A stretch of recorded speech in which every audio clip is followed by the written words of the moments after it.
था और जैसे ही रात के 8 बजते हैं वो उसी कोठे पर उसी सीढ़ी के पास खड़ा होकर जब ऊपर चलता है, चलने के बाद जब देखता है अंदर तो एक महिला है और वहां उस महिला के इर्द गिर्द कई सारी और लड़कियां हैं जो सुंदर सुंदर हैं, जिन्होंने उम्मीद से भी कम कपड़े पहने हुए थे। सभी लड़कियों ने मेकअप किया हुआ था, वो और भी ज्यादा खूबसूरत लग रही थी। उनकी कोशिश थी कि वो ग्राहक जो आ रहे थे उन ग्राहकों को रिझाने की कोशिश कर रही थी। और तभी वो लड़की भी आती है जिस लड़की ने पर्ची बनाकर फेंकी थी, उसको रात के 8 बजे आने की बात कही थी। दरअसल वो लड़की भी तभी आ जाती है और उस लड़की को देखने के बाद वो लड़का कहता है कि मुझे इसके साथ जाना है। दरअसल उस लड़की का नाम होता है सबीना। उस सबीना को देखकर वो एकदम से उसका चेहरा खिल जाता है, चमक जाता है, लेकिन उसको अफसोस भी हो रहा था। वो जो लड़की होती है सबीना, वो कोई और नहीं बल्कि उसकी रिश्ते में लगने वाली बहन थी। वो लड़का ये नहीं जानता था कि सबीना यहाँ क्या कर रही है। सैकड़ों किलोमीटर दूर अपने गांव से यहाँ इस कोठे पर इन लोगों के साथ इन कपड़ों में, इस मेकअप में जब वो उसे देखता है तो उसकी भी इच्छा जग जाती है कि वो उसके पास जरूर जाए। और उस लड़की ने भी यही इच्छा जाहिर की थी कि तुम रात के 8 बजे जब आओगे तब मैं तुमसे इत्मीनान से बातें करूंगी। ठीक उसकी मांगी हुई जो रकम थी वो तय हो जाती है। वो लड़का जो कि अपनी ही बहन के साथ उस कमरे में पहुंच जाता है और जैसे वो कमरे में जाता है तो उसकी बहन जोर जोर से, ताकि उसकी आवाजें बाहर तक ना जाए, इतनी जोर से वो रो रही थी और रो रो के अपने भाई के गले लग जाती है। कहती है कि भैया मैं बहुत ज्यादा परेशान हूं, मुझे यहाँ से निकाल लो। 6.5 महीने से ज्यादा का वक्त हो चुका है और मेरा एक एक दिन, एक एक पल कितनी परेशानी से गुजर रहा है, मैं तुम्हें कुछ बता नहीं सकती। तभी वो कहता है कि तुम यहाँ आई तो आई कैसे? तभी वो कहती है कि भैया आने की जो मेन मुख्य वजह है वो कुछ और ही थी। मैं घर से तो निकली थी स्कूल के लिए, पढ़ने के लिए, लेकिन मैं नहीं जानती थी कि एक कार आके रुकती है। उस कार वाले ने मुझे अपने गाड़ी में जबरदस्ती बिठाया और नशा दिया, और जब नशे से आंखें खुलती हैं तो इसी कोठे पर आके खुलती हैं। शुरू के 15 दिन तो बहुत ही बुरे, बहुत ही परेशानी वाले बीतते हैं, लेकिन उसके बाद इन्होंने जो मेरे साथ जो किया है वो शायद किसी भी बहन बेटी के साथ नहीं होना चाहिए। उस कोठे पे जो ग्राहक आते थे उन ग्राहकों को रिझाने के लिए वो लड़की हमेशा तैयार कर दी जाती थी और उनके साथ वो वक्त बिताती थी। जो ग्राहक आते थे, जो पैसे देते थे, उन पैसों से वो अपने पास भी कुछ थोड़े बहुत रह पाते होंगे, बाकी ज्यादातर पैसे वो उस मालकिन जो होती थी उस कोठे की, वहां तक पहुंच जाते थे। यहाँ बातचीत का सिलसिला चल ही रहा था, लेकिन अचानक ही दरवाजा फिर से खुल जाता है और दरवाजा को जब खुलता है तो वो वाकई बहुत भयानक होता है। एक और लड़की की एंट्री इस कमरे में होती है और जिस तरह से वो लड़की अपने भाई के सामने बैठी हुई थी, कोई भी महिला, कोई भी लड़की ऐसे किसी ग्राहक के सामने बैठ ही नहीं सकती। दरअसल उसने पूरे कपड़े पहने हुए थे अपने भाई को से बातचीत करते हुए, और जो कपड़े पहने हुए थे उसने अपने तन को ढका हुआ था, और जो बैठने का उसका सलीका था, कोई भी लड़की अपने परिवार के साथ ही ऐसे बैठ सकती है। उस लड़की को जो नई एक और लड़की आई थी उसे समझने में जरा भी देर नहीं लगी और उसने कहा कि कुछ ना कुछ ऐसी बात है जो तुम मुझसे छिपाने की कोशिश कर रहे हो। यदि तुमने ये बात मुझसे छिपाने की कोशिश की तो देख लेना, फिर ये बात मैं मालकिन तक पहुंचा दूंगी। लेकिन जब उसने बताया कि ये मेरा भाई है, मेरे गांव का है, और मैंने इससे बताया कि ये मुझे बचाने की यहाँ पर कोशिश करेगा, तभी उस लड़के ने उस लड़की को भी शांत किया। उसने कहा कि तुम्हें परेशान होने की जरूरत नहीं है और मैं कुछ बेहतर करने की कोशिश करूंगा, तुम्हें यहाँ से निकालने की कोशिश करूंगा, लेकिन तुम्हें मेरा साथ देना होगा। और जैसा उन दोनों महिलाओं ने कोशिश की, ठीक वैसे ही कोशिश करने के बाद वो लड़का वहां से कुछ देर के बाद रुकता है और रुकने के बाद यहाँ से निकल आता है।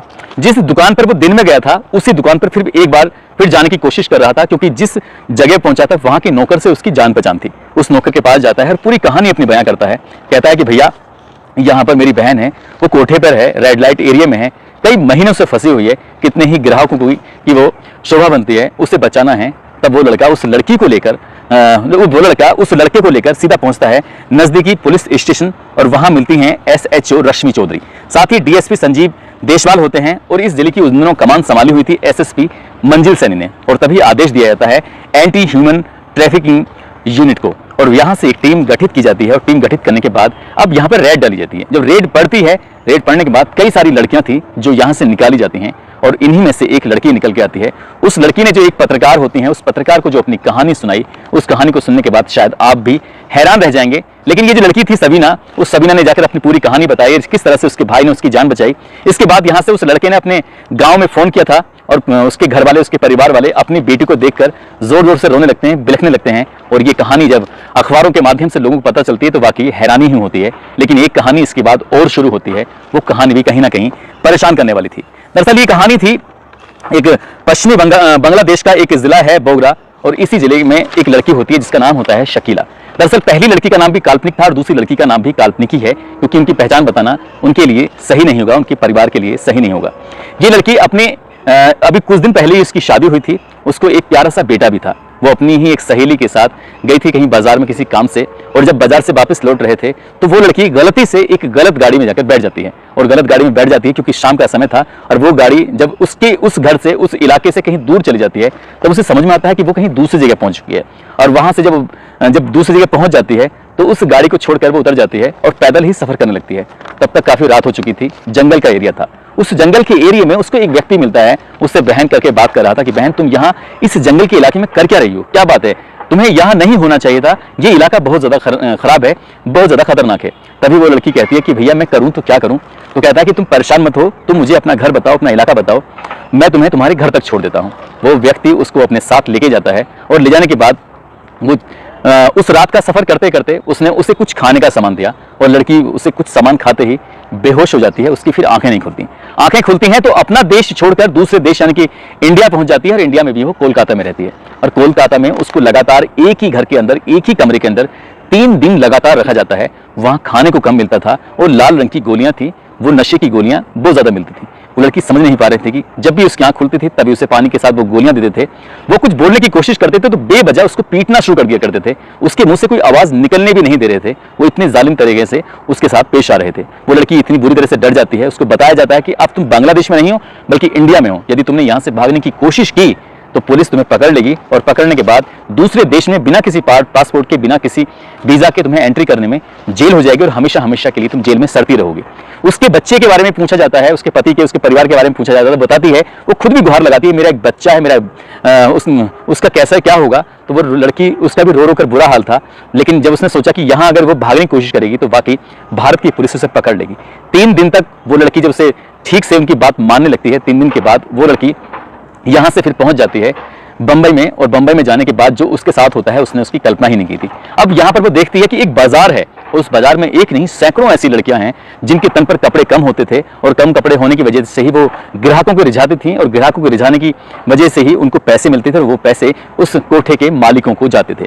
उसने अपनी आंखों से जो देखा वो देखकर बहुत ज्यादा परेशान थी, क्योंकि उसने 15 दिन तक लगातार विरोध करती रही, और वो जितना विरोध करती थी उसको उतनी ही मार पड़ती थी। और जब मार पड़ती थी साथ में उसको एक इंजेक्शन भी दिया जाता था। वो इंजेक्शन ऐसा था जो हार्मोन को कुछ तब्दील करता था, और तब्दील करने के बाद ही उसके साथ फिर जो कुछ उसके शरीर में उत्तेजनाएं सी पैदा होती थी, तब उसका कुछ करने के लिए मन करता था। और यहीं से उसकी जिंदगी ऐसी करवट लेती है कि जिस दिन वो इंजेक्शन नहीं दिया जाता था उसको लगता था बहुत ज्यादा बुरा, और शुरुआत में जो इंजेक्शन की तादाद लगातार दी जाती थी तो उसके अंदर हार्मोन कुछ बदलते थे, और फिर उसको खुद ही पुरुषों से मिलने की इच्छाएं जागृत होती थी।